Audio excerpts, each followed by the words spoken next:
Salut à tous, j'espère que vous allez bien. On va parler des dieux de l'immobilier qui se fâchent. Zeus et toute sa clique ne sont pas contents.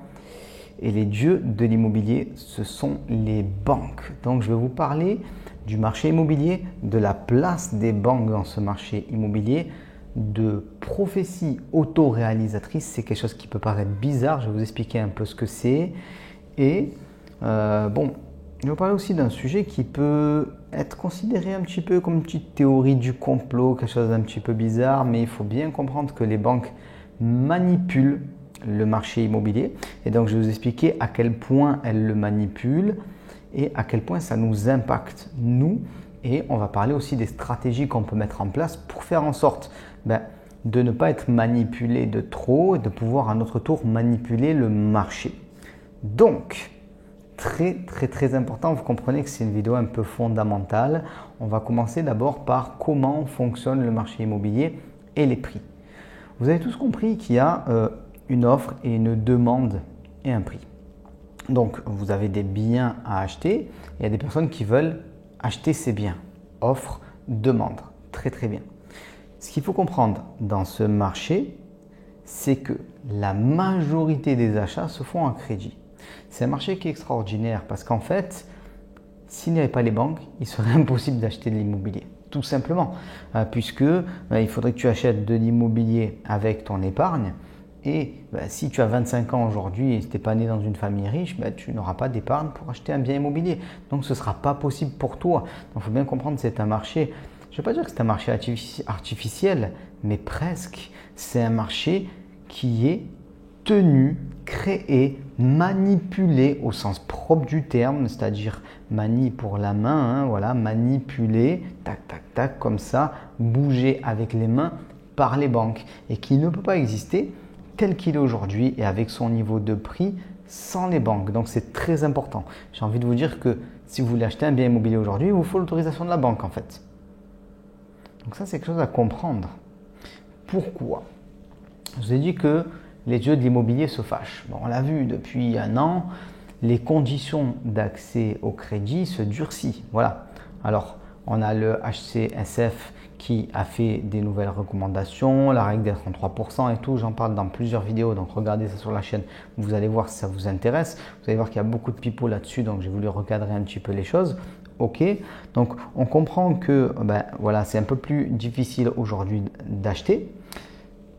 Ça se durcit. Pourquoi ça se durcit? Notamment parce que les banques ont peur. Et donc elles se fâchent.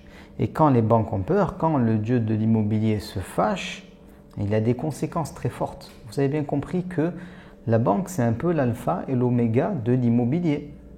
Sans banque, pas d'immobilier tel qu'il existe aujourd'hui. Donc, si aujourd'hui, une banque se met à penser que peut-être demain le prix de l'immobilier pourrait baisser parce que les ménages seraient un petit peu moins solvables parce qu'on est en pleine crise, donc que certains risquent de perdre leurs emplois, certains risquent de dépenser leurs économies, ainsi de suite. Si les banques se mettent à penser cela, malheureusement, elles durcissent les conditions d'accès au crédit et parfois, le simple fait qu'elles le pensent, qu'elles l'anticipent, elles peuvent déclencher une baisse du prix de l'immobilier. Donc ça, c'est un truc très important à comprendre. C'est ce qu'on appelle une prophétie auto-réalisatrice. Quand de gros acteurs économiques pensent qu'il pourrait arriver quelque chose, ils vont modifier leur comportement. Et en fonction de la manière dont ils modifient le comportement, ils peuvent faire en sorte que ce quelque chose arrive. Pourquoi ? On va parler des banques. Et vous allez voir, c'est fascinant et c'est intéressant. Et on va voir ce qu'on peut faire nous en tant qu'investisseurs immobiliers. La banque, demain, elle se dit quoi? Si le prix de l'immobilier baisse, peut-être que ce que je vais acheter là, parce que je vais financer Monsieur Caillé, il me dit que ça vaut 100 000 euros, mais peut-être que ça vaudra que 90 demain. Donc, moi, j'ai pas envie de lui prêter 100 000 euros, parce que peut-être que son bien immobilier ne vaudra pas 100 000 euros demain.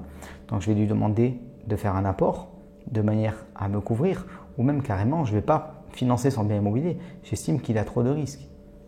Mais si je ne suis pas financé pour acheter le bien, qu'est-ce qui se passe? La personne qui voulait vendre à ce prix, elle ne peut pas vendre à ce prix.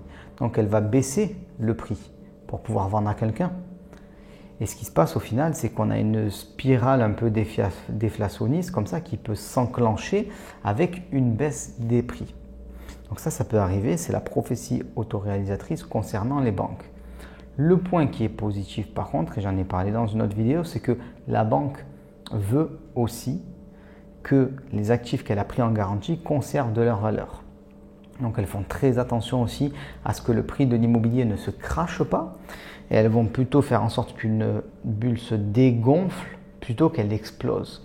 Et c'est aussi pour ça qu'on est protégé en immobilier parce que ces fameux dieux de l'immobilier décident aussi pour nous et viennent encadrer le marché. Vous savez, il est souvent de bon ton de critiquer les banques.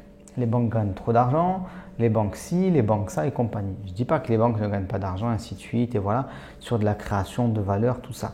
Mais elles viennent encadrer aussi de nombreux marchés, donc elles ont un rôle dans l'économie qui est plus important que ce qu'on veut bien croire. Donc, aujourd'hui, si la banque a peur et que vous êtes vendeur, peut-être que vous pouvez perdre de l'argent parce que votre bien pourrait baisser en valeur parce que la personne qui va vous le racheter potentiellement elle n'aura pas la capacité de se faire financer entièrement par la banque, donc elle voudra payer un petit peu moins cher parce qu'elle n'a pas d'apport ou ainsi de suite, ou tout simplement pour obtenir le financement parce que sinon la banque ne prête pas. Mais si vous êtes acheteur, vous êtes gagnant quand cela se met en route, c'est-à-dire que si les prix doivent éventuellement baisser, vous allez pouvoir acheter un nouveau bien immobilier que vous veniez de vous lancer. Si vous vous lancez, c'est le top. Sinon, vous allez pondérer un petit peu vos achats. Peut-être vous avez fait quelques achats à des prix un peu élevés, vous allez acheter de la meilleure manière maintenant. D'ailleurs, nos premiers investissements en général sont les plus mauvais. Au fur et à mesure des années, on fait de meilleurs investissements parce qu'on devient tout simplement meilleur en fait en tant qu'investisseur immobilier. Donc au final, ce qui se passe, c'est que si vous êtes toujours en mouvement, même si la prophétie, on va dire, de l'immobilier qui devrait baisser se met à se réaliser parce que les banques elles-mêmes ont peur, vous allez en quelque sorte en être préservé. Donc oui, certains projets vont être refusés si vous êtes aujourd'hui acheteur, mais souvent c'est parce que vous n'avez pas assez travaillé votre situation, votre projet qu'il est refusé. Moi, je dis souvent, de manière un peu provocatrice, c'est vrai, que même quelqu'un qui est au RSA, il peut se lancer en immobilier.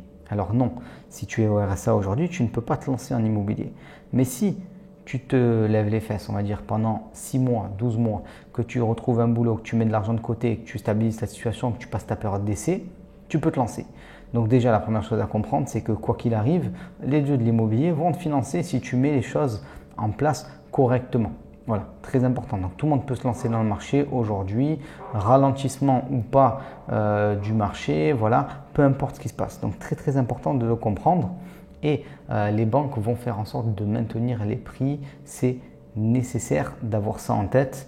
Voilà, vos projets, vous pouvez les réaliser. Vous devez travailler votre situation personnelle, peu importe ce qui se passe d'une manière générale sur le marché. De toute façon, on n'est pas devin, on ne sait pas ce qui va se passer. Si cette prophétie autoréalisatrice et si les dieux de l'immobilier se fâchent, ce qu'ils sont en train de faire, et si ça a des conséquences négatives avec une accélération de la baisse des prix de l'immobilier, d'ailleurs la baisse des prix de l'immobilier, ce n'est pas le cas partout, loin de là. Vous avez une petite baisse à Paris.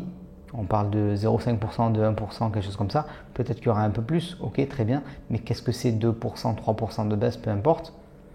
D'autant plus si vous êtes acheteur, ça peut vous intéresser éventuellement. Mais dans beaucoup de villes, il n'y a pas de baisse. Si vous prenez Marseille, il n'y a pas de baisse. Au contraire, les prix font qu'augmenter comme jamais. Donc si les dieux de l'immobilier ont raison pour 2021, 2022, ainsi de suite, et ils se mettent à faire baisser les prix parce que beaucoup de banques anticipent les baisses de prix, vous devez être encore plus dur dans vos achats immobiliers pour acheter moins cher que le prix du marché de manière à ce que s'ils se mettaient à baisser, vous soyez garanti. Voilà, c'est un premier truc. Si jamais un cycle baissier devait s'entamer, voilà, vous êtes protégé par rapport à ça. Mais surtout, comprenez une chose, vous allez avoir en face des loyers, vous allez avoir en face des rendements, vous avez des outils techniques aussi pour ne pas payer vos mensualités et ainsi de suite pendant un certain temps. Donc, franchement, vous n'avez rien à craindre, j'ai envie de vous dire, de ces dieux de l'immobilier qui pourraient éventuellement se fâcher. Rien n'est sûr et on peut travailler en immobilier, que ce soit dans un marché haussier ou dans un marché baissier. Dans un marché haussier, tout le monde est content. Tu achètes aujourd'hui, il y a une grande probabilité que ça vaille plus d'argent demain. Donc si tu revends, même si tu es un investisseur immobilier un peu moyen, tu vas gagner de l'argent quand même quoi qu'il arrive. Et tout est à la hausse et c'est super, c'est facile, il n'y a pas de problème. Quand le marché est stable, bon, ce n'est pas particulièrement difficile. Quand le marché est baissier, effectivement, ça peut être embêtant et c'est là que tu dois être meilleur en tant qu'investisseur immobilier. Mais il y a aussi d'autres méthodes comme l'achat-revente par exemple, où tu es sur des périodes qui sont courtes, comprises en général entre 6 mois et 12 mois. Donc tu n'as pas de fluctuation de ton prix de l'immobilier pendant ces périodes-là. Donc tu peux faire de l'immobilier. Des méthodes comme ça, il y en a beaucoup. J'en parle dans la formation gratuite qui est juste en dessous. C'est 10 heures de formation. On parle de tous les modes d'exploitation de l'immobilier de A à Z. Je vous détaille ça. Beaucoup d'exemples d'investissements que j'ai réalisés à titre personnel. Et on parle aussi beaucoup des dieux de l'immobilier, les banques, qui ont un rôle important évidemment, parce que vous avez bien compris que sinon le marché n'existe pas. Mais nous sommes les acteurs aussi de ce marché et c'est à nous de faire les bons choix. Donc faites les bons choix, regardez un petit peu toutes les vidéos qui sont sur la chaîne, regardez juste en dessous les 10 heures de formation en description que vous avez en accès libre et on se retrouve tout de suite. Ciao tout le monde!